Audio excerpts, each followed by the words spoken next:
Hey there, fellow sports gamblers. It's Steel Picks for you with the 5 best NBA playoff prize picks and underdog free picks for today, May 2nd. Before we get into today's picks, let's see what happened for us yesterday. Congratulations and hats off to Laker Nation for getting the big win against the Houston Rockets, 98-78, advancing to the second round of the playoffs. But they did not advance in the style that was conducive to what we needed.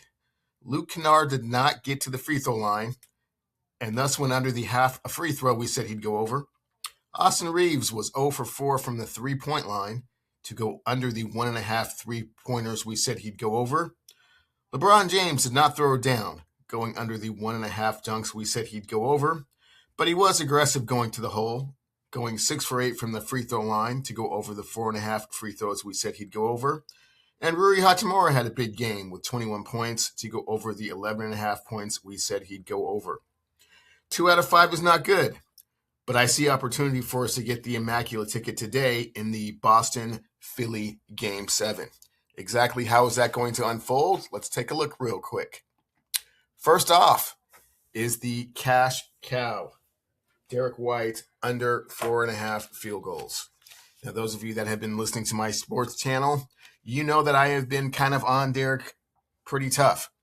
He's been not really producing in the way that he's supposed to, and we've been taking advantage. Not to pick on the guy, but when you see opportunity present itself, it's your responsibility to take advantage of it. And as you can see, in the last 6 games in the playoffs, he has not gone over 4 field goals made. He actually just got to the 1 in game 1 and consistently been in the 3s or the 2s the last 5 games. This is a critical game 7.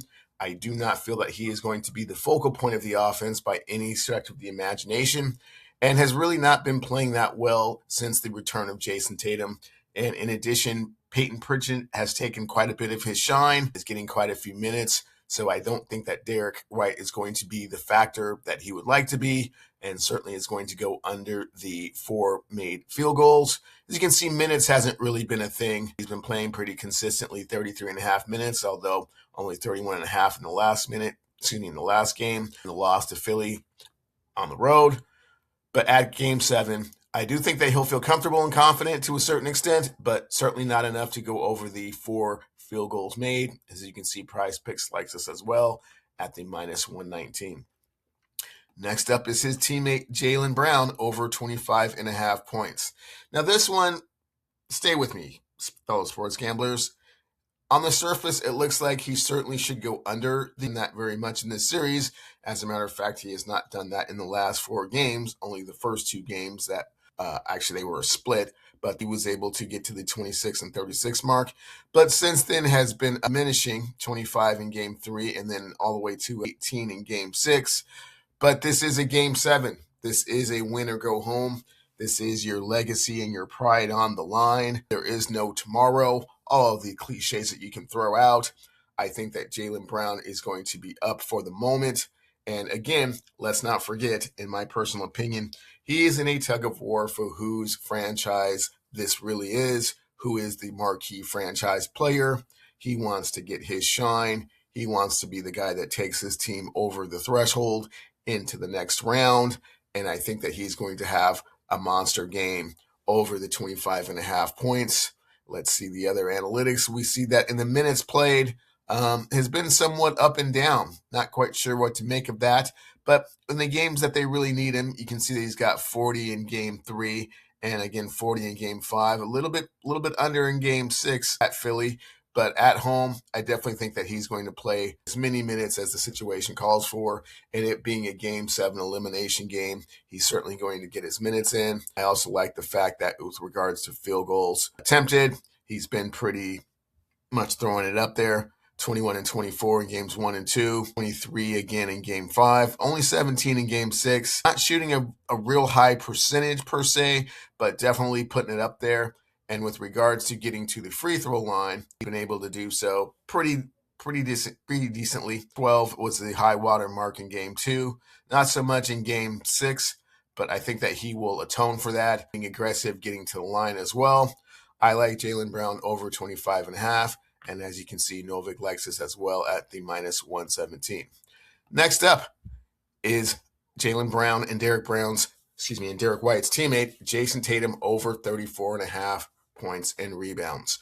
Now, as you can see, Jason's been pretty good on the boards against the Sixers. It's been in double digits in 4 of the 6 games. Even the one where he left with calf stiffness, he was able to get 11 rebounds before exiting the game. So definitely feel confident with regards to that. So if he is getting the the double-digit rebounds, we only need him to get 24 points, and he's been able to do that again in 5 of the 6 games. So this being a game 7, and him also understanding that his legacy and pride are on the line. This is why he came back so quickly to continue to progress in the playoffs. It's win or go home. There is no tomorrow. So I definitely think he's going to leave it all on the floor. And with regards to the minutes played, I don't think that there's going to be a minute restriction on him. I think that he's going to let it all hang out. Will he get to the free throw line is a better question. His high water mark was game 4, where he got to the line 9 times. Again, we can kind of use game 6 as kind of an outlier because he didn't play the complete game. But 7 in game 5, games 2 and 3, not so much, but I definitely think he's going to be aggressive in getting to the line. And again, whose team is it? Is it Jaylen Brown's team or Jason Tatum's team? This is an opportunity for Jason Tatum to stand up and say, well, I'm the marquee guy. I'm the star that stirs the drink. And in order to do so, he has to have a monster game. So over 34.5 points and rebounds, I'm predicting that he will go over that. And as you can see, Novig likes that as well at minus 123. And as a friendly reminder, when you bet with BETR, when you sign up with BETR using my promo code WINCASH, you'll receive 2 anytime tokens worth up to $100 each. And when you sign up with Novig using my STEELEWINS promo code and spend $5, you'll get a $50 bonus. Plenty of extra cash to use for some of these wagers that will make us rich. That's the hope and that's the goal. Good luck, everyone. Next up, we have Joel Embiid, over 24.5 points. Now, it's a kind of a small sample size with regards to Joel.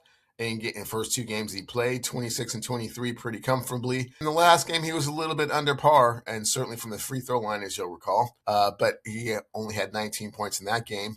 But again, it probably shouldn't have been this way, getting to a game 7, considering the way the series has gone. But the Philadelphia Sixers were able to seize the moment, get the momentum back, and Joel Embiid was a big part of that. No reason to believe that he won't continue to be a huge contributor in game 7. And certainly on the road, they will need every bit of what he can contribute. And as you can see, his minutes have been pretty consistent in the last 3 games, 34, 38.5. And then again, 34 in game 6. He has been getting to the free throw line fairly consistently, 9 times in his first game back, 10 in his second game back, 7 in the last game. And as you can see, he's shooting at a pretty high clip from the free throw line.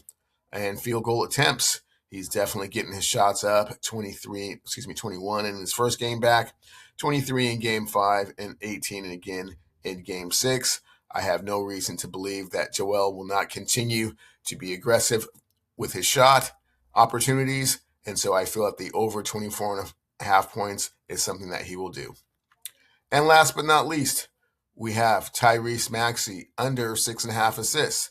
Now, he's had to defer to Joel Embiid a little bit since he's gotten back, but that's just a little bit. He still needs to be very aggressive with his shot, and as he goes, the Sixers will go. It certainly is a must-win for the Sixers. Game 7, as I keep saying, it has to happen now or never, in order to advance to the second round. And I don't think that he's going to be all that generous with regards to getting other people involved. I think that he first and foremost has to get his own shot. He has to get to the rock. He has to get to the line. And as you can see, the analytics back this up with this. Games 1 and 2, a little bit more generous distributing the ball, 8 assists, 9 assists. But since then, he's been right around the 6 assist mark. Last 2 games, even 1 less than that. So I definitely think that he will be under the 6.5 assists. And as you can see, Prizepicks likes this as well.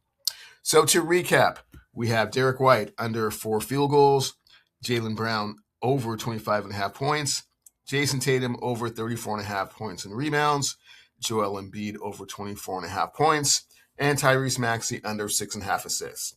And in addition, the ticket that I put together is Jason Tatum over 34.5 points and rebounds, Jaylen Brown over 25.5 points, and Joel Embiid over 24.5 points. That's the 5 picks I have for you today. Please be sure to like and subscribe to the Steel Picks for You channel, and good luck, everyone.